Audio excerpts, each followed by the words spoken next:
KGO News Talk 810. It's 10:17. That, of course, the latest from Barack Obama. Jeff in San Francisco. You sing very well, by the way. That's a nice song you did. And let's go to Jeff in San Francisco. Good morning. Hi.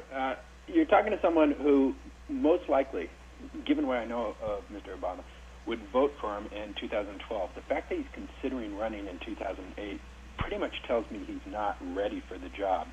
With 2 years under his belt, it's probably the sporting equivalent of someone in junior high school deciding he's going to skip high school and college and go straight into NBA pro. Well, Jeff, I appreciate the advice, and you know, my sense is that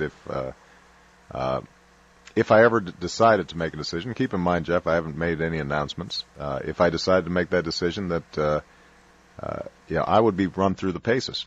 And at the end of the day, people would ask some serious questions. The one thing I think it's important for people to understand, though, is I've been a state legislator for 7 years, as well as a constitutional law professor before I was in national office. So I think one of the things that distorts maybe people's views a little bit is this sense that I'm somehow this overnight sensation after having worked in public work for about 15 years. Well, I was asked about that yesterday because we were talking about having you on, and my answer was, yeah, because they bring up foreign affairs and experience internationally, and I said, well, here's how I see it. If the guy's as good as he says, or as not even you say, but others say you are, you're going to spend the next couple of years, you'll go to every country, you'll get that under your belt, and then you'll get into the debate, and whoever it is, you'll slice and dice, and like JFK, you win. I mean, that's the way it works in this country.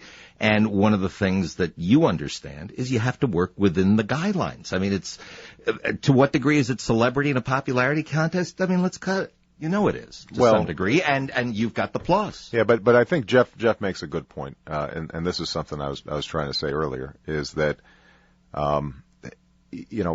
if you go into this process, and this is true, by the way, for the U.S. Senate, for a governor's race, for city council, and you think that somehow this is just going to be a fun thing to do, and I'll get my name in the papers and on TV once in a while, then you're probably going to fail, because most of the decisions that we've got to make are difficult decisions.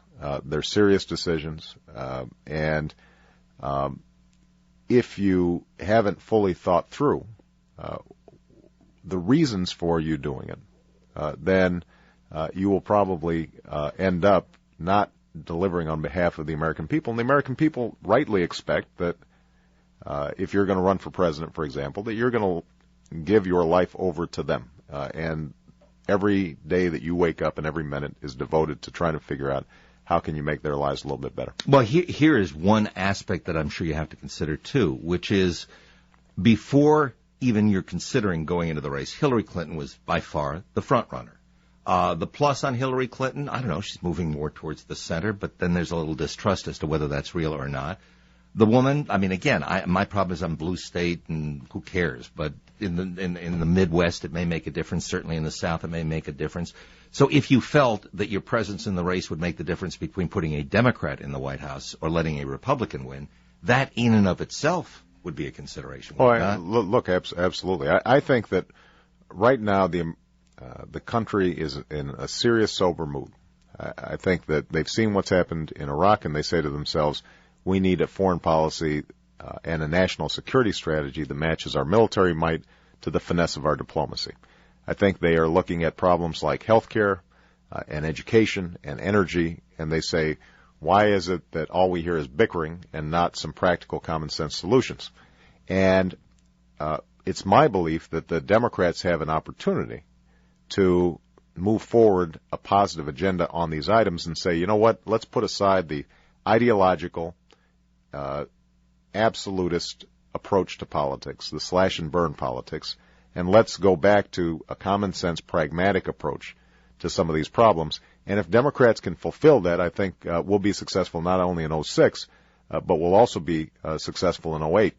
If we are just running against George Bush, then I think we may win this short-term election, but we won't be able to put together the long-term consensus to solve these problems. I want to talk a little bit with Senator Obama about the book that he wrote and a lot of the ideas that are expressed in it. And, obviously the serious questions off the air, you can tell me. Do you know who you're picking for vice president yet? We'll continue right after this.